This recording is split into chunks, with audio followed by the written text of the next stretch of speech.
Hola amigos y bienvenidos a Apologética con Marta.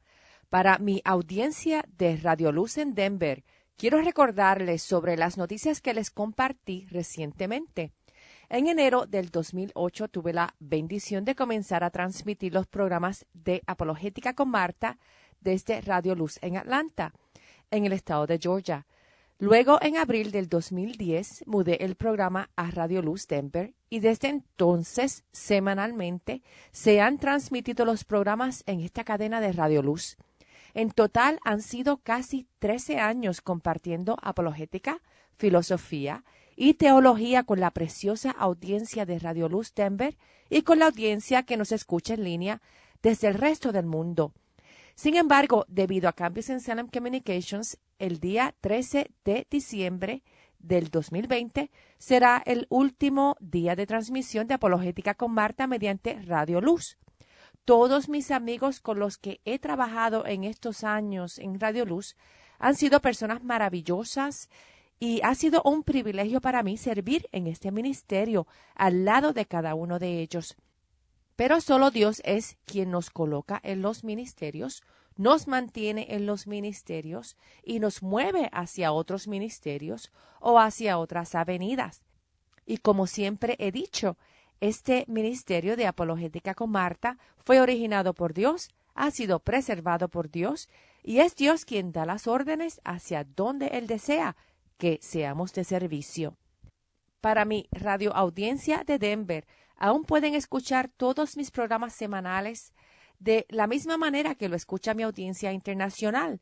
Simplemente visite apologeticaconmarta.org, que es mi sitio en línea, o los encuentra también en Facebook visitando Apologética con Marta, o también puedes recibir el enlace en línea del programa semanal mediante Twitter bajo mi nombre, Marta Cáceres. En mi sitio en línea también aparece el enlace de Twitter.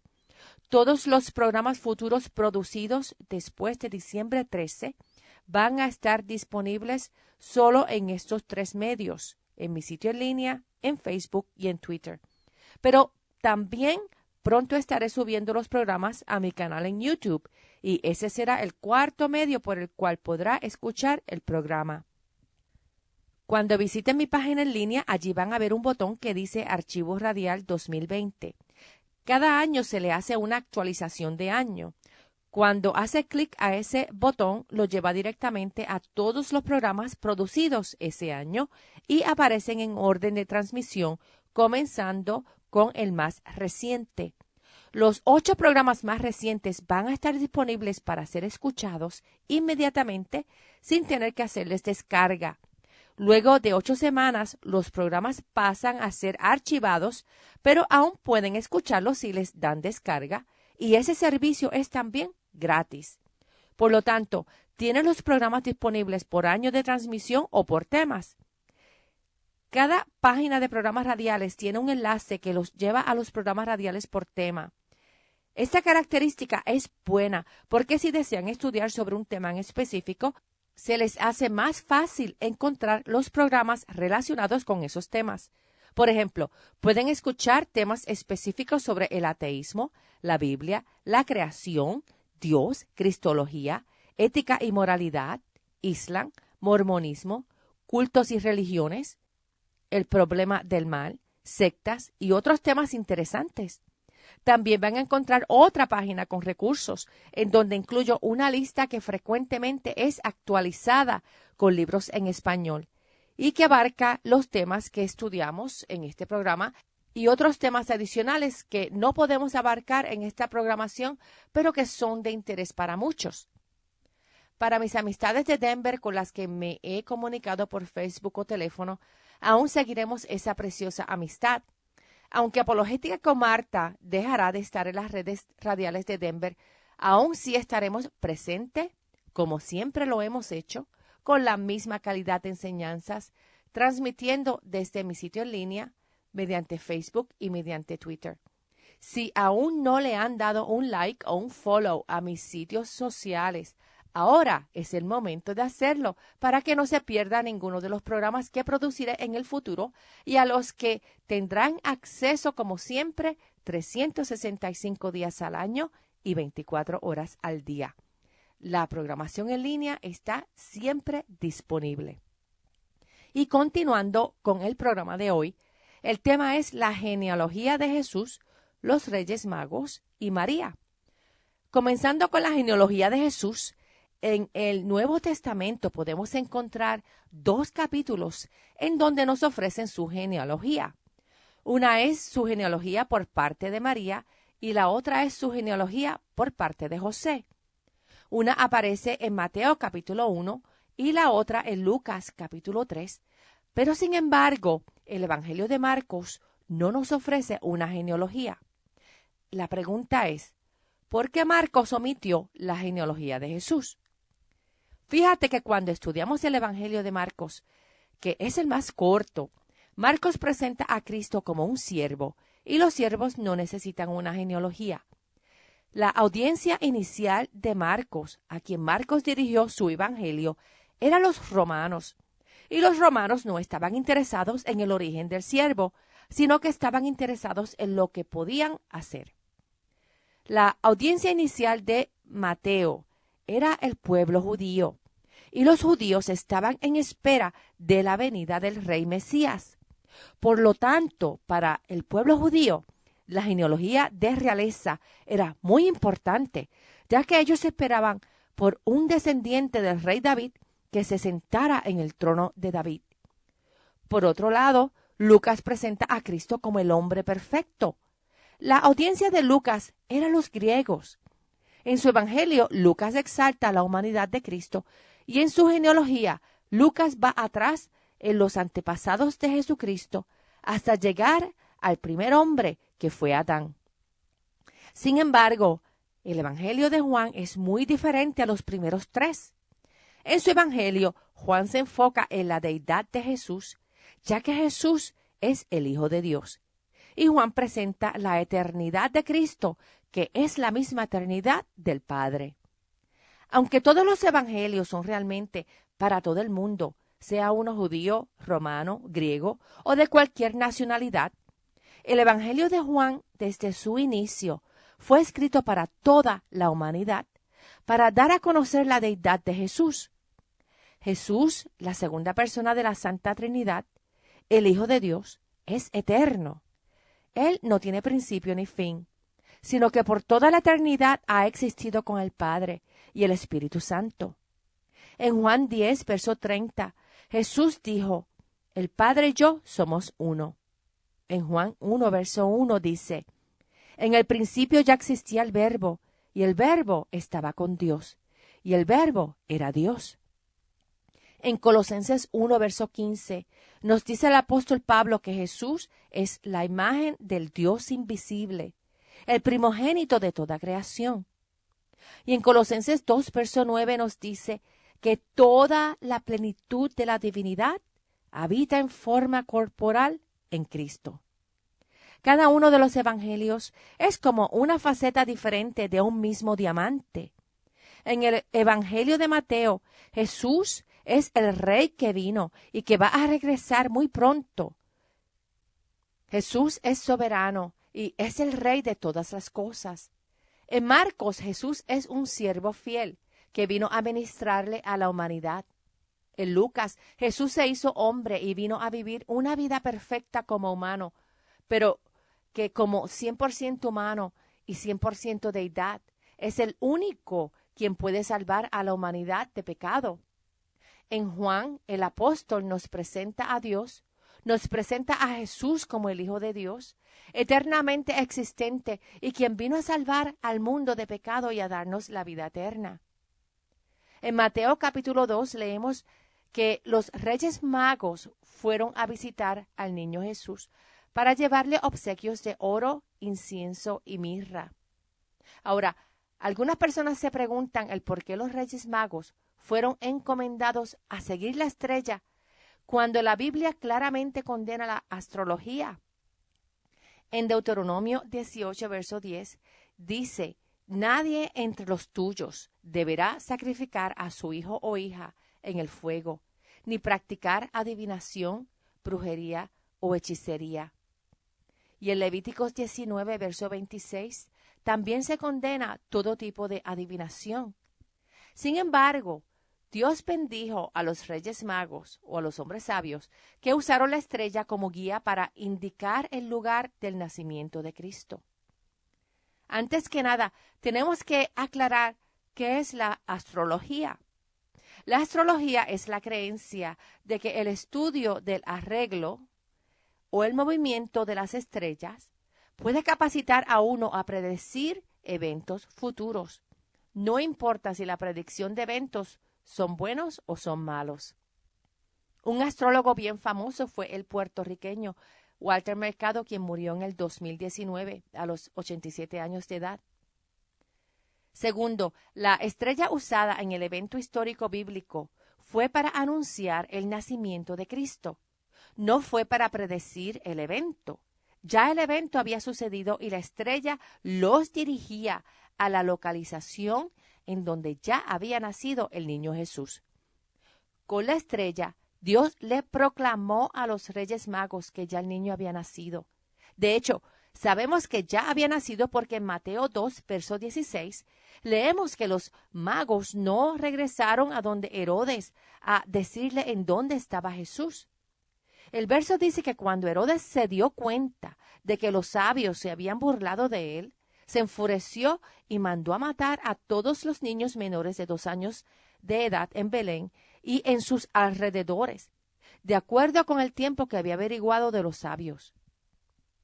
Y tercero, podemos encontrar otros versos en la Biblia que nos indican que Dios usó las estrellas y los planetas para revelar sus deseos. Por ejemplo, en Salmo 19, versos 1 al 6, nos dicen: los cielos cuentan la gloria de Dios, el firmamento proclama la obra de sus manos.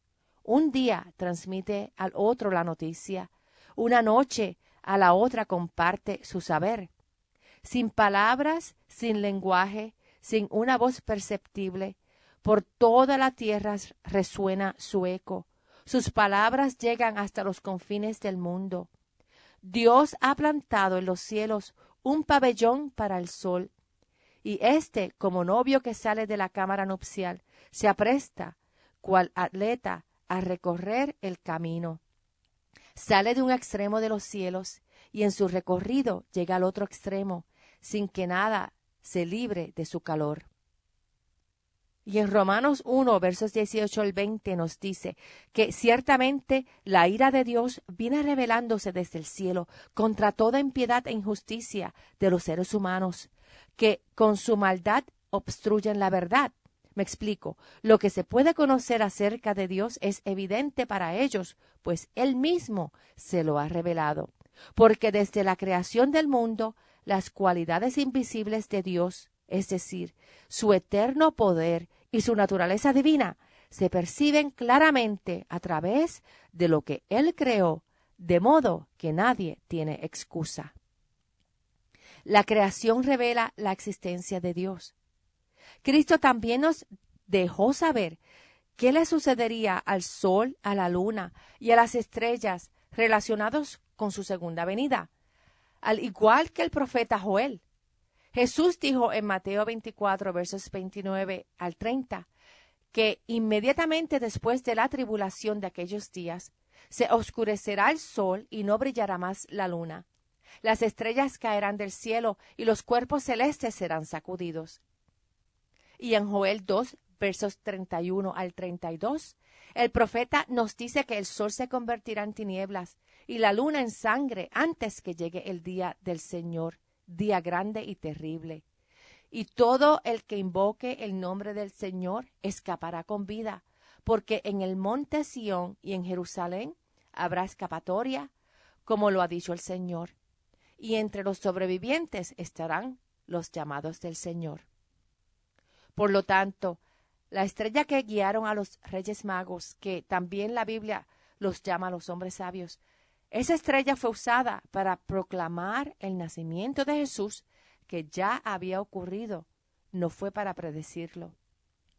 Ahora, sabemos que Jesús nació sin pecado, ya que Jesús nació mediante la semilla de la mujer, que fue engendrada por el Espíritu Santo. Por lo tanto, el pecado del hombre no pasó a Jesús. Sin embargo, algunas personas creen que la Virgen María fue concebida sin pecado. ¿Es eso cierto, que María fue inmaculadamente concebida? Veamos. María fue la madre de Jesús cuando el Dios eterno, Jesús, tomó forma de hombre al ser concebido en María por el Espíritu Santo. María fue la mujer más bendita de todas las mujeres. Sin embargo, eso no quería decir que ella era sin pecado. La Biblia lo indica de varias maneras. Primero, que el rey David declaró que todo ser humano es nacido en pecado. En el Salmo 51, verso 5, David dice: yo sé que soy malo de nacimiento, pecador me concibió mi madre. Segundo, el apóstol Pablo indicó que todo ser humano nacido de padres naturales desde el tiempo de Adán y Eva han pecado en Adán. Si vamos a Romanos 5, verso 12, allí nos dice Pablo que por medio de un solo hombre el pecado entró en el mundo y por medio del pecado entró la muerte. Fue así como la muerte pasó a toda la humanidad porque todos pecaron. Tercero, no existe indicación alguna en toda la Biblia que diga que María fue una excepción a la regla de que, como dice en Romanos 3:23, que dice que todos han pecado y están privados de la gloria de Dios. Pero, sin embargo, en el caso de Cristo es diferente porque encontramos muchos versos sobre la perfección de Jesucristo, que aunque fue humano, Él nunca pecó. Veamos algunos versos. Toma 2 Corintios 5, verso 21. Y allí Pablo nos indica, refiriéndose a Jesús, que al que no cometió pecado alguno, por nosotros Dios lo trató como pecador, para que en él recibiéramos la justicia de Dios. En Hebreos 4, verso 15, nos dice de Jesús que no tenemos un sumo sacerdote incapaz de compadecerse de nuestras debilidades, sino uno que ha sido tentado en todo de la misma manera que nosotros, aunque sin pecado. Y en 1 de Pedro 3, versos 18, el apóstol nos indica que Cristo murió por los pecados, una vez por todas, el justo por los injustos, a fin de llevarlos a ustedes a Dios. Él sufrió la muerte en su cuerpo, pero el Espíritu hizo que volviera a la vida. El apóstol Juan también nos instruyó sobre la santa perfección y pureza de Jesús. En 1 de Juan, capítulo 3, verso 3, él nos dice que todo el que tiene esta esperanza en Cristo se purifica a sí mismo, así como Él es puro. O sea, todo pecador que es limpiado de pecados mediante la sangre de Cristo es purificado con la pureza de Cristo. La Virgen María fue una mujer bendita y humilde, pero ella, al igual que todo ser humano que ha existido en la tierra, con excepción de Jesucristo, lleva el pecado original de Adán. María misma proclamó su propia condición de llevar pecado en ella cuando ella declaró lo siguiente, que encontramos en Lucas capítulo 1, versos 46 al 47, en donde María dice: mi alma glorifica al Señor, y mi espíritu se regocija en Dios mi Salvador. Por lo tanto, María, al igual que todas las demás personas, necesitaba al Salvador. En el programa de hoy aprendimos un poco sobre 3 aspectos relacionados a la venida de Cristo. Cubrimos el tema de la genealogía de Jesús, la astrología y los reyes magos que visitaron a Jesús, y el tema de la Virgen María, de ella también necesitar de un Salvador que la salve de sus pecados y le dé la vida eterna. Pero fíjate que cuando estudiamos sobre la primera venida de Jesús, desde estos ángulos, con estos versos, nos es inescapable aprender sobre la segunda venida de Jesús en muchos de esos mismos versos. Jesús es el Logos, Él es Dios. Jesús es Dios perfecto y eterno que añadió humanidad a su persona para enseñarnos el camino de la verdad y la vida eterna. Él es nuestro único Salvador. Sin Él la vida eterna es imposible. Él es la causa de nuestra existencia y solo Él es el responsable de mantener al universo y a todos nosotros en continua existencia. Su muerte en la cruz muestra el amor profundo que Jesús tiene por cada uno de nosotros. Cada uno de nuestros pecados pasados, presentes y futuros fue lavado en la cruz mediante su derramamiento de sangre. Su resurrección es la evidencia que nos llena de esperanza en la realidad de nuestra propia resurrección y en las cosas por venir en el futuro. Jesús prometió regresar, nos prometió un nuevo cielo y una nueva tierra. Todo será restaurado y todo aquel que confía en Jesús como su Dios y Salvador será parte de ese reino que Él prometió restaurar por toda la eternidad. ¿Y cómo puedes ser partícipe de ese reino real y eterno? Solo si te arrepientes de tus pecados y pones tu fe en Jesús. Si lo invitas a ser parte de tu vida diaria, entonces el Espíritu Santo vendrá a vivir en tu corazón y serás sellado, adoptado como hijo de Dios, y tendrás asegurada la vida eterna con Jesús. La presencia del Espíritu Santo te llenará de todos los frutos del Espíritu, que son amor, gozo, paz, paciencia, benignidad, bondad, fe, mansedumbre y templanza. Esos frutos del Espíritu te ayudarán a mantenerte firme en la fe en Jesús. Recuerda siempre que Jesús te ama con un amor eterno e indestructible. En Jeremías 31, verso 3, Dios nos dice que con amor eterno Él nos ha amado. Ese amor eterno es indestructible y está disponible para ti mediante Jesús. Recuerda visitar mi página en línea apologeticaconmarta.org y la página en Facebook Apologética con Marta para encontrar este y todos los programas en archivo y otros estudios y recursos relacionados a la apologética cristiana. Que Dios los bendiga siempre y hasta el próximo programa. Chao.